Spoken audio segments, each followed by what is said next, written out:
Alright, hey everybody, let's now start working on some problems, alright? So here's a bunch of examples, and it's going to be covering every single thing that we've talked about, okay? So we're going to go from the chemical formula to the word, to the name, okay? So let's get right into it. Looking at the top part, here we have, hold on one second, my computer is acting funky right now. Okay, now it's cool. So here we have at the top, this should be straight up familiar. We have a metal and a non-metal. This is one example that I've talked about. I have over talked about. This will be magnesium chloride. Remember, when you have a non-metal element, you're just going to change the ending of it to IDE, so magnesium chloride. Okay, so best thing for you guys to do right now is to pause the video, go through these problems yourself, try to see if you can figure it out, and compare your answer to mine. Okay, so that's magnesium chloride. Now the second example is, here we have a transition metal element with a non-metal. Okay, so there's a few things we need to do. First, we don't even know the charge of iron. Okay, we need to do our little technique of figuring out that charge, but it's going to take the format where we write iron, the metal first, put the parentheses, and then the non-metal. Since this is a non-metal and not a polyatomic anion, we're going to change the ending to IDE, so it'll be iron blank oxide. So now it's time to figure out the charge. So iron, we have one iron that has a question mark of a charge, and then we have oxygen, and based off the periodic table we could determine that oxygen has a -2, right? And we only have one oxygen, right? So looking at iron and oxygen, we need to find a balance between the two charges. Now iron needs a specific positive charge to balance out that -2 charge, and since we have one iron and one oxygen, we need a +2 charge here to balance out that -2. Okay, again, oxygen has a -2 charge. We only have one oxygen, so it's a total of -2. We only have one fluorine, and not fluorine, one iron, and we need a charge to balance out that -2, so we'll put a +2 to balance out that charge. Okay, so put a Roman numeral 2. Okay, now the third example, here we have, let me zoom in a little bit, I feel like it's a little bit blurry. The third example we have is a polyatomic cation, which basically a polyatomic ion that is positively charged, and a polyatomic anion. Okay, so you should memorize these polyatomic ions. Remember, get those flashcards and make sure you internalize them, memorize them. So NH4 is ammonium. It's actually NH4 plus, but you get the drift. Ammonium. The NO2 is nitrite, not nitrate. Nitrite. You just have to memorize these guys. Okay, so ammonium nitrite, not much more I can say about that. So there you have it.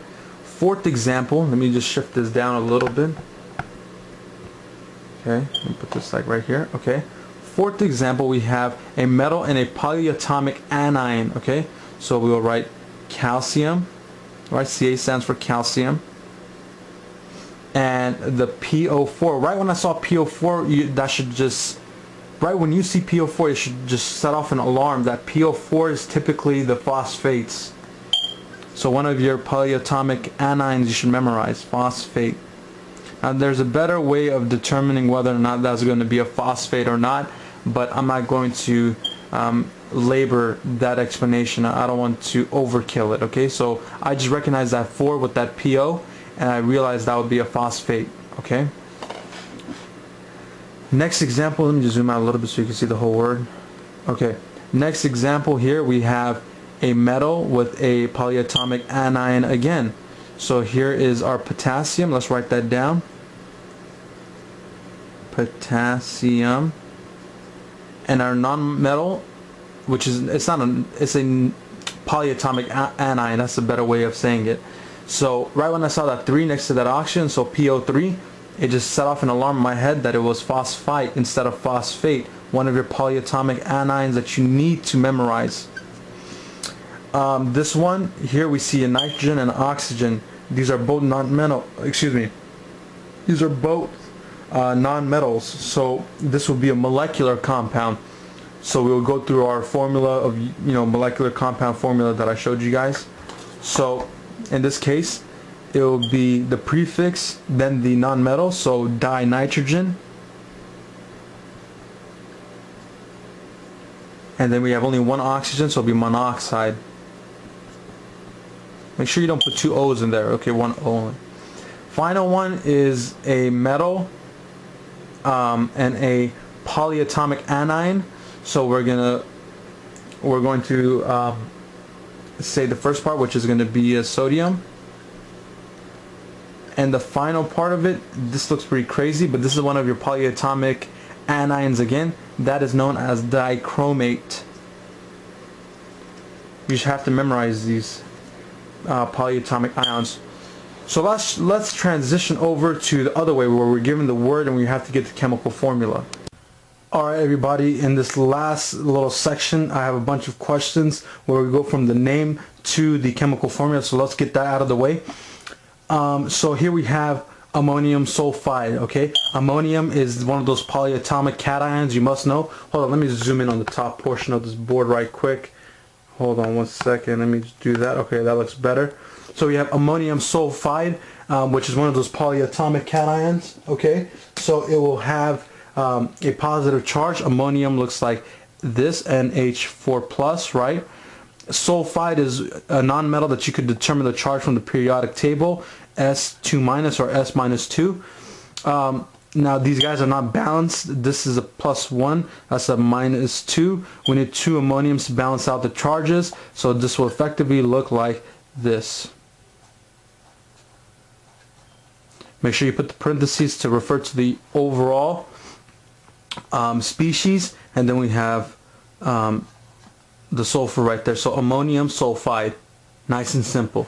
The next one is phosphorus trichloride. Okay, this is one of those molecular compounds where you have two nonmetals. Phosphorus is phosphorus, so P. The chloride in this case is a Cl. The prefix designates that there's three of them, and there you have it, PCl3. Next one is silver permanganate, and again, as I'm doing these problems, you guys should have already, have done these problems on your own. Pause the video, do them on your own, and try to compare your answer to mine to see if you guys came up with the answers in the same systematic way that I came up with these answers. Okay, the next one is silver permanganate. Silver is one of those transition metals, but you're wondering, like, wait, silver is a transition metal, but shouldn't it be a parentheses in the word? No, because silver, I specifically said, is one of those transition metals that has a +1 charge. It's one of those you have to memorize. And since silver does not have, most transition metals like lead, for example, has more than one charge, like it has 2 or 3, it has a +2 or a +3 charge or whatever. That's why we put in parentheses to specifically designate one of those charges. In this case, I told you specifically that silver has that one charge +1, so we don't need to put it in parentheses. You can almost consider it like one of the metals, like sodium, where it will have a +1 charge. So silver in this case will be Ag +1. Permanganate, one of those polyatomic anions, it will be MnO4 minus. Okay, so -1. We need to balance out the charges, but the charges are already balanced out, so we just write it out the way it looks. So Ag MnO4. There you have it. The next one is aluminum hydroxide. Again, aluminum is one of those guys you have to know. It acquires a +3 charge. Hydroxide is one of those polyatomic anions that you must know also. So again, aluminum is a metal. Aluminum +3. That's the charge it will always acquire. Hydroxide, it will be OH-. We need to balance this guy out. So we have a +3, we have a -1. We need 3 hydroxides to balance out that +3 charge. Again, we're using that simple technique that I showed you in part 2, I believe, of this series. So it will be AlOH3.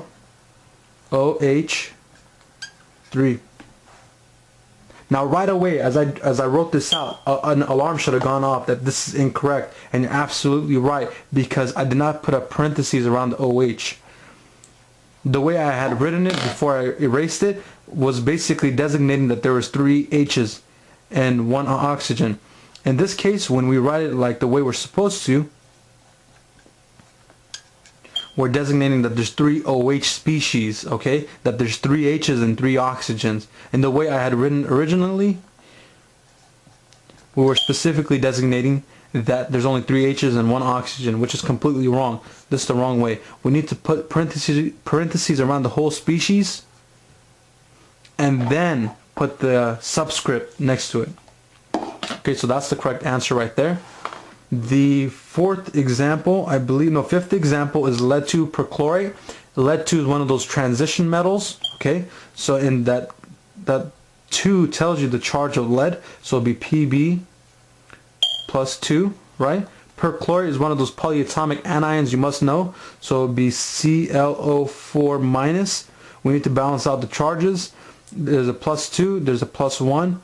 Excuse me, plus 2 minus 1. We need to put a 2 there to balance out the charges. So now we have PbClO4 2. PbClO4 2. Okay. Next one is cesium hypochlorite. Cesium is Cs, one of those. It's a alkali metal. It has a plus 1 charge, one of those metals that we should know the charge of by looking at the periodic table. Hypochlorite is one of the polyatomic ions that you should know, ClO minus 1. And basically these guys will come together. They're already balanced out in charges, and you'll write out CS, ClO, CS, ClO. There you have it. The next one is sodium acetate. Sodium, again, is a alkali metal. You need to just know the symbol for that. It acquires a plus 1 charge. Acetate, a polyatomic anion that you must know, is C2H3O2 minus 1. There's another way that they could write it out, but this is the way I like to do it. It's nice and simple. Charge is already balanced, so all we have to do is write it out the way it's supposed to be written. So it'll be NaC2H3O2. The final one, nice and simple one, water, H2O. The technical name would be dihydrogen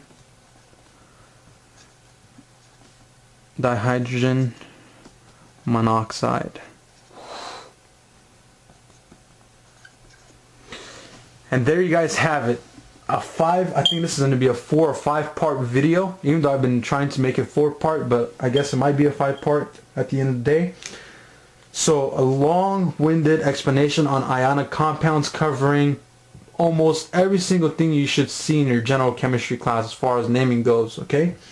So again, please give these videos a thumbs up, show your love and support, check the Facebook fan page, and show your support for all the hard work your boy has done in regards to uploading these videos. And I hope this topic made sense. I hope I made the point across how important this topic is, because this is the basis for a lot of the other general chemistry topics. Okay, so again, thank you for watching. Show your support, and this is Mo Baller 12 signing out.